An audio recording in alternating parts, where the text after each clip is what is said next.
Hey everybody, welcome to the channel. I'm Cindy Daychuk with Queen Bee Creations, and today we're starting to get the shop a little bit ready for fall, and it's such a short season before the flip over into the Christmas season that I don't know, I'm probably behind already.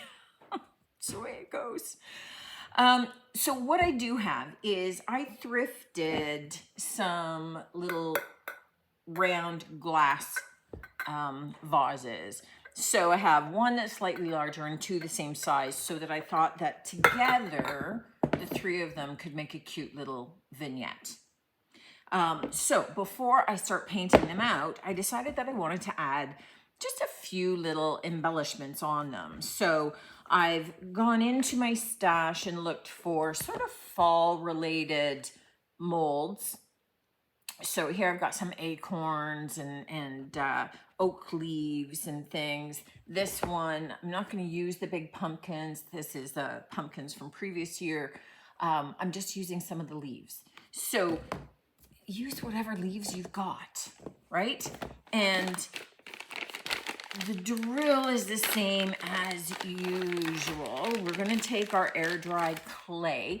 And for this, I want to use clay because I want to mold it to the shape of the curve. Otherwise, you know, resin is fine. But for this, I want to have something that's a little malleable, right? That I can fit to the surface.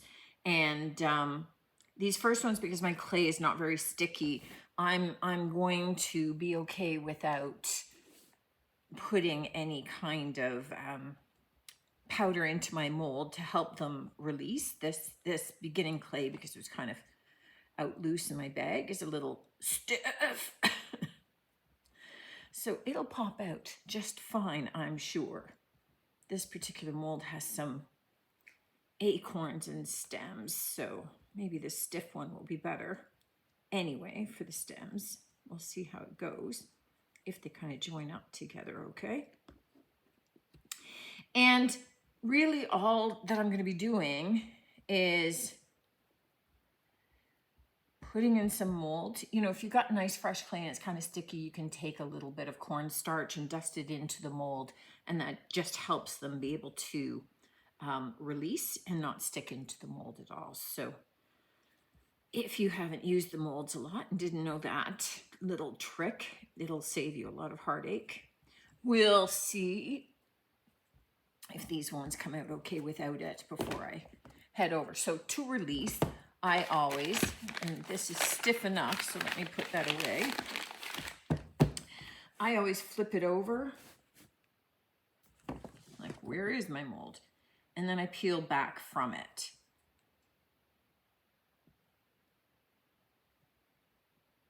And that way I can kind of tease back. So I can already see this is kind of split a little bit because I didn't work the clay first.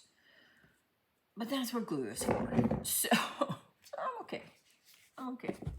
So I'm going to take some of this glue. The nozzles are all plugged in these things after a while. So I'm just going to take a little bit out onto my paper.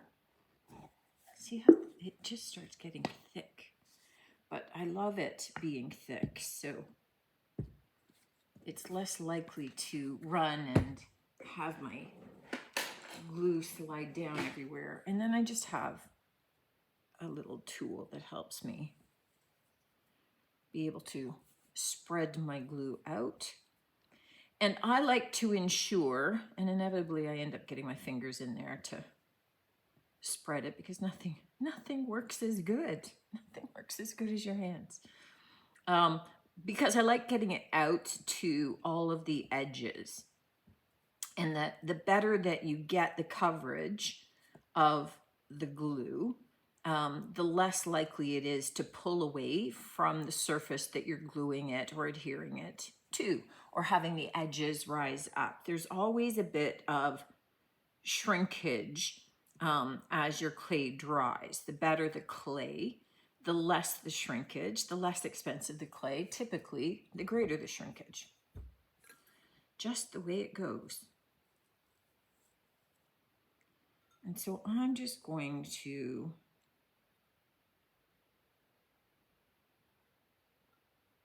adhere these down, just not everywhere. So just in some spots so that I have a little bit of interest happening on my pots so that when I go to paint them out, I have the opportunity to be able to introduce just a little more color to them than flat. Now, here's the thing.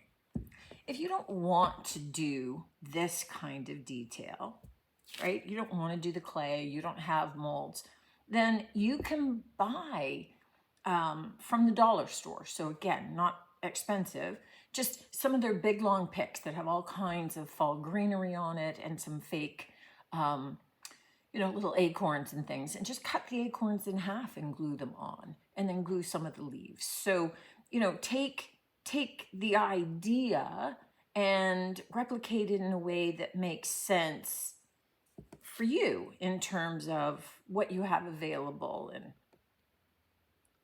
what you can do and what you can go with.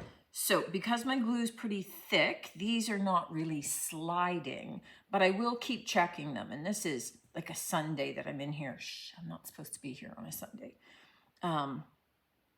It's my one day a week that I swear I won't come into the shop, but I forgot to take some pictures of the video that I am supposed to be editing right now for you for Monday. So I had to come in. So I thought while I was in here, I'd get started with this and let them dry so that I could be painting them up tomorrow. So before I go, what I will do is I'll put some painter's tape across the bottom of these to make sure they're not slipping or sliding. So because I'm still here, I can readjust. And because I know that I want to be adding some additional leaves and things to them, I'm not taping them up fully, but okay, well, maybe I'm taping it now because just along the bottom, because that acorn really wants to slide, and I'll move the tape if I need to. But all that I'm doing is moving these into position and just putting a little bit of that tape along the bottom to just help them stay where I need them to stay. Nothing major. All right, so I'm going to get some clay on a little bit onto each of those pots, leave them to dry overnight so that tomorrow when I'm back here in the shop, we can get started painting, which is the fun part. Then they start looking real. All right, our little bowls had overnight to dry. And so the next step is to get them base painted. Now, I'm going to be using DIY clay-based paint, and it sticks to this, no problem. If you are using a paint that you don't think will stick to glass, then you could use a primer, or you could use Fusion's Ultra Grip to be able to grip onto a slick surface first so that it's not going to peel away. What I'm going to do is I'm going to, if there's any in here, do Summer Crush, kind of an orangey pumpkin on this one. It's like a burnt orange. I do have a brighter orange, and I'm going to do the smaller ones in crinoline to match it. But on the next coat, once I have the base coat, I will add more color at that stage. So no worries. It's just getting a nice neutral base, and I'm wanting, my paint to serve as the backdrop more than anything else. So before I start adding any more colors, I will likely do 2 coats. So my first coat is going to be nice and light to be able to start that adhesion process. I'm going to be painting over the molds as well so that I can get right into all of the grooves in between them so that there's paint on everything. And I'm going to paint my rims. When it comes time to dry them, I will look for objects like this to turn them upside down to dry, because I'm going to paint the base as well.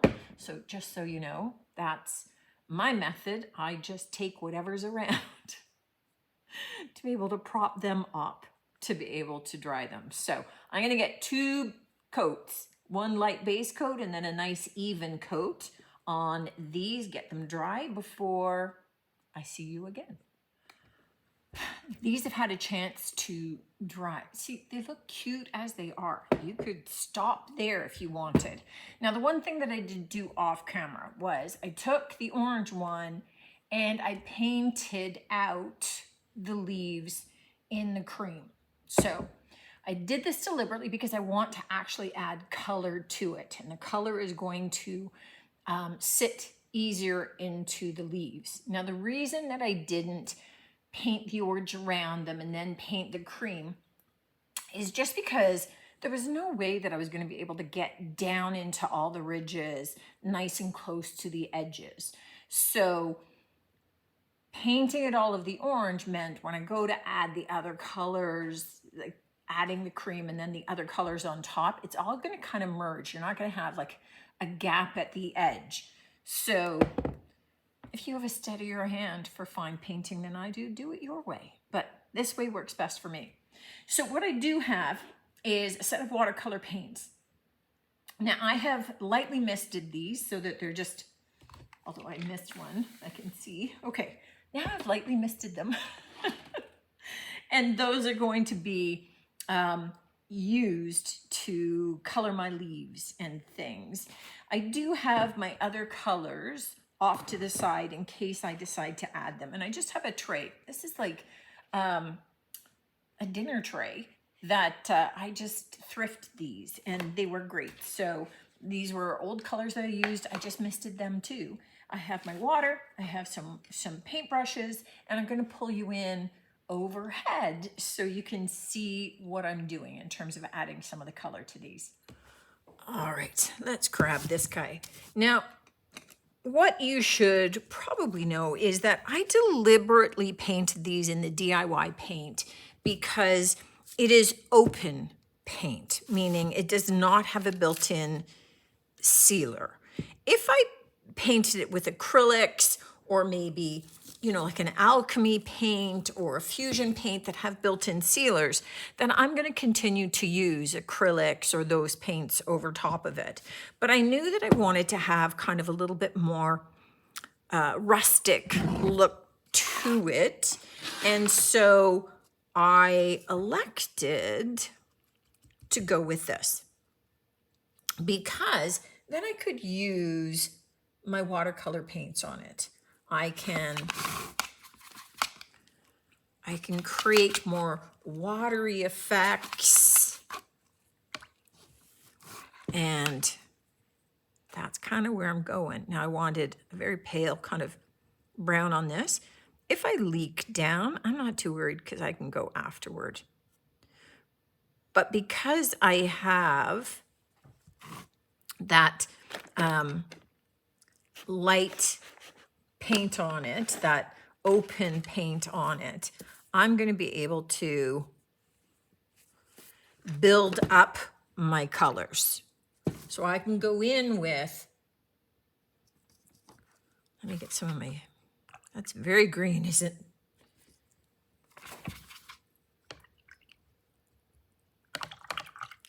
I had some different greens here to my palette.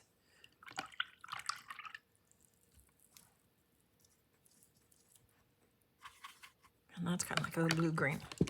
Okay, so I'm going to go in first with, I think, more of a yellow for my leaf as a base, because I'm going to want to build up the color on this. And I'm going for, you know, a little bit more of that fall look.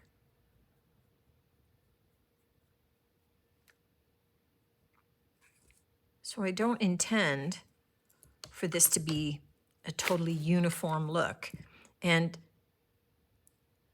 I'm looking for my watercolor to do a little bit of what watercolor does, right? And wherever I have a little bit of a blob or a little bit too much, I can go back in. Now what I do want is, that's a little too red, is to add perhaps like a little bit of brown happening.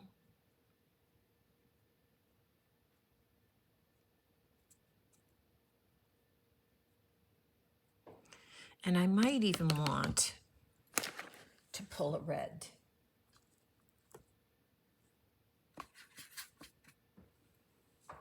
And add some of that. So that's a strong red.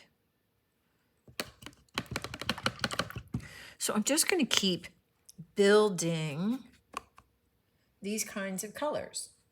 And this is the beauty of doing this with something like the watercolors.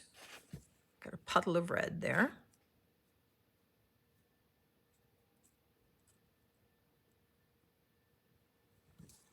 And while that one's drying, I'm going to come over to the other side. Okay, doesn't mean I'm done there. I probably want to add a little bit more green, perhaps a little bit more brown to it. Get my edges a little bit. But look at that mottled kind of look. I mean, that's gorgeous. And that's where doing this with my open paint, I get some of that flexibility and just kind of having it soak in all over. So I'm just going to start building some of that color in some of those same ways. And it doesn't matter if it's done exact because none of my leaves are ever going to be the same. Oops. And anywhere like this, where I had that blob, no worries, because I have lots of my cream. I can go back in afterward and be able to add that.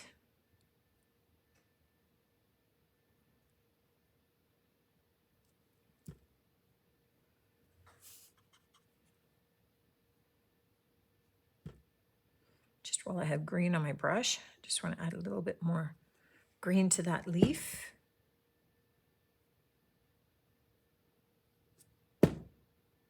And especially around some of my edges that I didn't focus on before.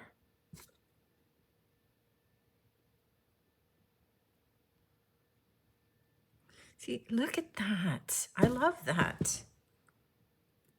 Okay, and let's just keep building some of those colors on here. Once our little pots are dried, look at how wonderful that turns out. Right? This is it on the orange. Then I want to seal them. Now you could use a polyacrylic. I'm going to use wax, and I just want to be able to get this coated.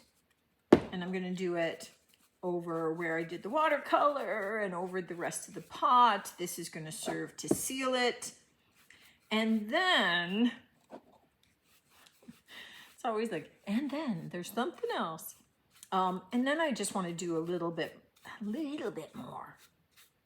So while my wax is wet, let me get it on. I've got all these grooves on this little guy. While my pot is wet, I just want to take a little brush, and I have some distressing powder. Now this happens to be from DIY, but you could use anything. If you don't have this, you could use dark wax. If you don't have dark wax, you could use a dark brown shoe polish. I mean, you know, you go with what you got. And I just want to add this into some of the crevices, some of the shading, some of the shadowing. I mean, this is kind of fall. I don't want it to look pristine. So I'm just going to add a little bit of this around some of the edges.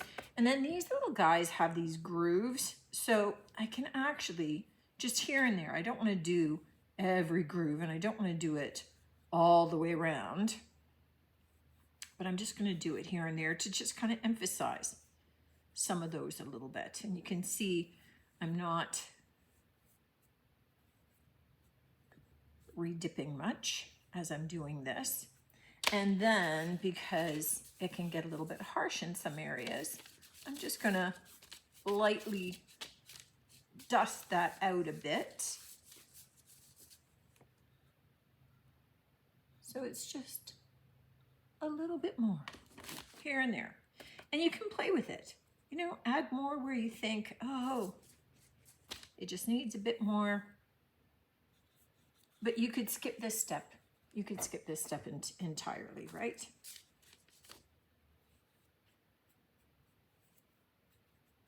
Okay, I'm just going to play with my waxes now, but then